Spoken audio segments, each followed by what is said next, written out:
পুষ্পা নিচে পাত্র আসছে, পাত্রটা দেখতে কি সুন্দর, কি হ্যান্ডসাম। কি বলিস? হ্যাঁ, চল তো দেখো। আন্টি পুষ্প কেমন আছে? পুষ্পকে দেখছি না যে। তোমাকে বলা হয়নি, পুষ্পর আজকে আংটি পরানোর দিন, ওকে আংটি পরাতে আসবে। আন্টি আমি মনে হয় ভুল সময় চলে আসছি, আমি আসি তাহলে। তুমি আমার বাড়িতে এসছো, আমি ভীষণ খুশি হয়েছি। তোমার যতদিন ইচ্ছে তুমি এখানে থাকবে, তুমি অবশ্যই যাবে না। আঙ্কেল আপনি কি রিং পড়াতে এসেছেন? মা সেই ঘরে নিয়ে যেতে এসেছি।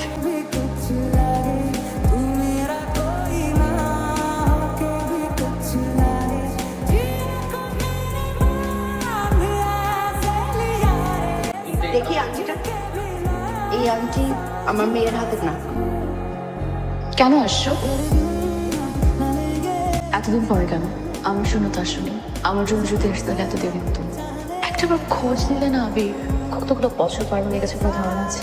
আমি কত অপেক্ষা করছি তোমার জন্য। আমার বিয়ে ঠিক হয়ে গেছে, সামনের সপ্তাহে আমার বিয়ে।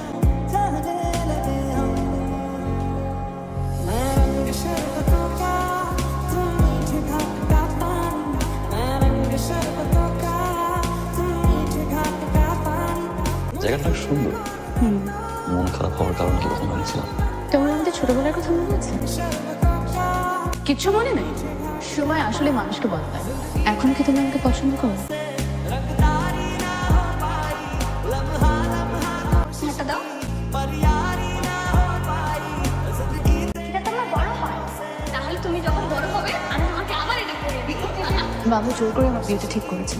আমি চাই না তুমি আমার জন্য কষ্ট পাও। বিয়েটা কিন্তু এখনো হয়নি। যাবো আমি ঠিকই, আমার পুষ্পকে সাথে নিয়ে যাবো।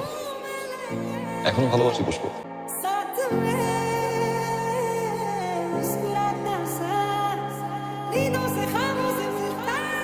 পুষ্পর সামনে বিয়ে যদি এইভাবে আবিরের সাথে মেশে তার লোকজন রোকেয়াকে আমি কথা দিয়েছিলাম, ছেলের সাথে আমার মেয়ের বিয়ে দিবি।